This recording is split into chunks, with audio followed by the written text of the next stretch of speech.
представува и своето знаме, но и македонската држава пред спортска Европа. Но вчера се случи голем срам. На малобројните навивачи дојдени од Русија им се скандираше среде Скопје Чеченија, Чеченија. Чеченците се оние кои на русите им создаваат многу проблеми. Гинат жртви. Ден пред тоа 50 жртви од чеченска терористичка акција со камион полн со бомби. Соодветно на тоа, како македонците ќе се чувствува во една православна, во една историски пријателска земја Русија, на сред стадион некој да им скандираше УЧК, УЧК. Ако не друго, македонската јавност, фудбалскиот клуб Вардар, но и оние кои учествуваа или би можеле да го спречат тоа, треба на русите, на руските пријатели да им се извинат, да тргнеме бар од тоа, а ние ќе тргнеме од својот прилог. Големиот успех на македонскиот фудбалски шампион Вардар со пласманот во третото коло од Лигата на шампионите не мина незабележан од големиот број на светски новински агенции. Сепак, според информациите објавени на интернет сајтовите на руската новинска агенција РИА, а преку неа пренесени на повеќе други, на надпреварот му претходела немила увертира.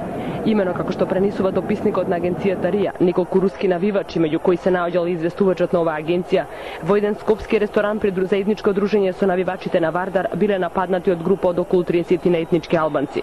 Ваквата информација дописникот на РИА телефонски ја пренел во својата агенција веднаш по настанот.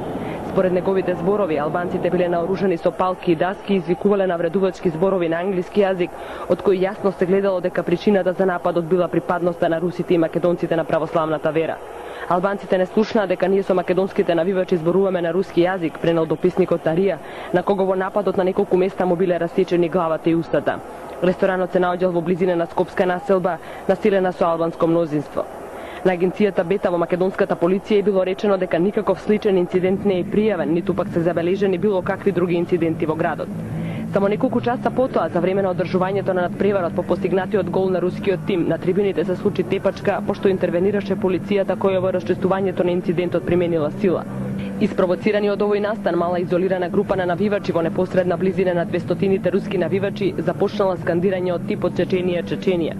Со ваквото скандирање практично му беше нанесена навреда на рускиот народ и државата, а само да подсетиме дека за време на кризата во Македонија покрај Украина, Франција, Германија и Југославија, Русија беше една од ретките земји која на Македонија и пружи помош, иако тоа имаше голема политичка и дипломатска штета.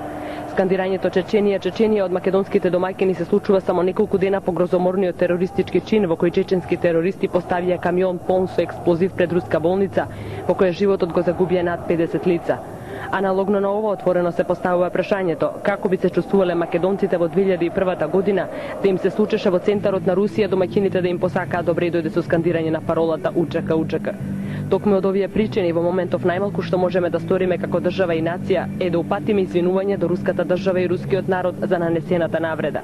Впрочем, како што тоа пред неколку години го направија грците во извинувањето до српскиот народ по навредливото навивање на еден кошаркарски надпревар во Атина.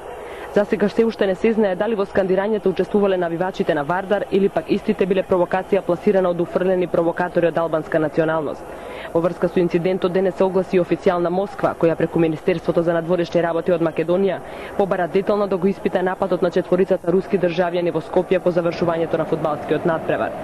Рускиот конзул во Скопје, Олег Шумилин, за руската агенција РИА изјавил дека се очекува денес амбасадата на Русија да упати протестна нота до македонското МНР и да побара казнување на напаѓачите. Со реакција до медиумите се огласи македонската агенција за млади и спорт, која осидувајќи ги немилите настани околу надпреварот Вардар ЦСК, на организаторите на спортските надпревари им порача во иднина сериозно да посетат внимание на спречувањето на хулиганското однесување на навивачите. Дека рускиот новинар и неколку навивачи на ЦСКА биле нападнати и степани од група албанци додека русите седеле во кафеана. Инцидентот во кој е повреден новинарот го нема објавено ниту новинската агенција Новости во своите вести. Според Министерството за внатрешни работи, инцидентот го предизвикале навивачите на групата Комити, но од оваа навивачка група објаснуваат дека не може да имаат контрола врз движењето и однесувањето на илјадници навивачи. Во врска со инцидентот, но и со тепаните руски навивачи од страна на македонската полиција за време на надпреварот, утрината во Министерството за надворешни работи со цел да се увери во причините за настаните, бил вториот човек на руската амбасада Евгений Егоров. Според изјавата на заменикот министер за надворешни работи Фуад Хасановиќ, од руското министерство и руската амбасада нема да има протестна нота, но рускиот дипломат поверил полицијата што поскоро да ги открие напаѓачите на двајцата руски државјани, зашто добил уверување од македонските представници. Неколку повредени руски, но и македонски навивачи имало и за време на надпреварот, откако интервенирала полицијата, но ниеден од нив не побарал лекарска помош. Руските навијачи почнаа да малат со бакли, а во тој момент почна и наша публика да се пресметува со нив. Обични гледачи, сакајќи да избегнат све што беше инициирано од руска страна, да се одбранат, бидејќи беа нападнати, и полицијата жестоко интервенираше како што треба врз руските навијачи со цел да нема уште поеќе инциденти. Според полицискиот портпарол, полицијата интервенирала превентивно кога увидела дека ситуацијата може да ескалира откако навивачите на двата тима почнале физички да се пресметуваат. Во извештајот на полицијата стои дека руските навивачи биле под дејство на алкохол и се однесувале агресивно. Македонија е потписник на декларацијата за ненасилство во спортот и организаторите на спортски надпревари мора да го спречуваат хулиганското однесување на навивачите. Затоа Агенцијата за млади и спорт реагира на неколкуте според нив пропусти на надпреварот. Не смееше да се дозволи двете навивачки групи да физички да стапат во контакт, односно да дојде до судири. И вториот момент за кој што ние забележуваме е фрлањето на пиротехнички средства на теренот. Посебно грда слика, морам да кажам, беше кога делот таа пиротехника заврши во количките на инвалидизираните лица.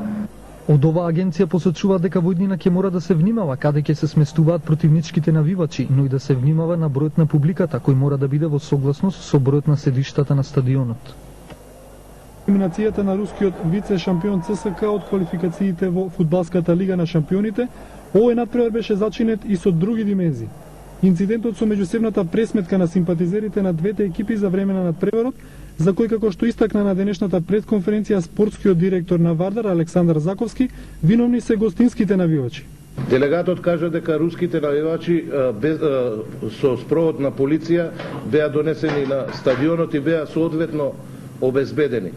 Дека од страна на руските навивачи на ЦСКА фановите беа фрлени околу 15 светлечки и петарди у терен. За Вардар има напишано дека у публика има запалено 5-6 бакли, има и снимке, делегатот носи апарат, и дека една баклја од страната на навијачите на Вардар паднала покрај теренот. Руските навијачи фрлале на кај навијачите на Вардар предмети и запаливи средства. За тоа ќе сноси санкција ЦСКА.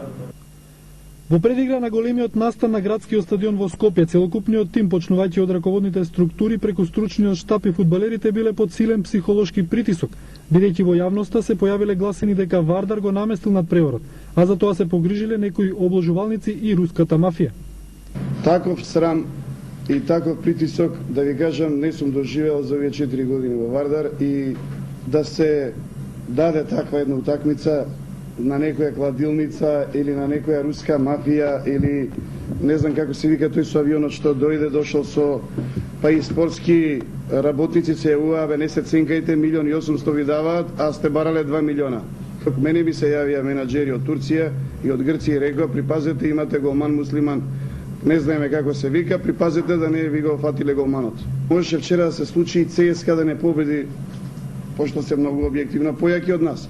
И што ќе се случи после тоа? Овие нуделе 1.800.000, сте ја дале за 2 милиона. Значи, и регуларна да беше утакмицата и да ја изгубевме, како ќе им докажевме на сите овие што ни го правеа тој притисок, дека сме подпаднале под притисок, дошол некој руски богаташ, на кој што никој не му го знае името, не ни знам како се вика, тонел еден куфер пари и сега ние сме му ја продале утакмицата. За секого може да се навива, но Вардар мора да се сака.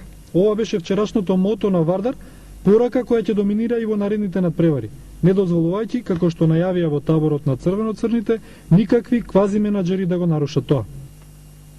Во Москва Голема радост на 15.000-ната публика по завршувањето на истиот. Московјаните во 31-та минута по големата офанзива која ја има успеа да кронисаат со гол преку Гомгиев за водство од 1-0. Ова е дел од руската навивачка група присутна на градскиот стадион во Скопје, а бразилецот Ван Дајер по оваа одлична акција на Оливеира и Захариевски го постигна четвртиот гол во Лигата на шампионите, доволен да го потврди учеството на Вардар во третата рунда од надпреварите. Ке го видиме овој момент во 67-та минута уште еднаш со влегувањето практично на бразилецот Брага во игра. Едноставно вардарците беа далеку поопасни во вториот дел отколку во првиот, па тоа беше кронисано и со овој, рековме, четврти гол за Ван Дајер во дресот на Вардар во ова надпреварување. Веќе в среда Вардар на градскија пречекува екипата на Спартак. А бариерата која во изминатите години беше поставена само до второто квалификацијско коло во ова најквалитетно надпреварување. Сега Вардар е на прагот од пласман и во групите каде би излегол на мегдан со големите фудбалски гиганти, доколку се разбира ја мине Спарта од Прага. Распоредот е збиен, а нашиот шампион сега ќе бие битка и на третиот фронт, бидејќи в сабота започнува и домашното првенство, каде пред оној дуел во среда со чешкиот шампион, вардарци на градскиот стадион ќе се сретнат со Брегалница од Делчево во првото коло од Македонската фудбалска лига. Синоќа во Скопје сите славија, навивачите, раководните луѓе, стручниот штаб и фудбалерите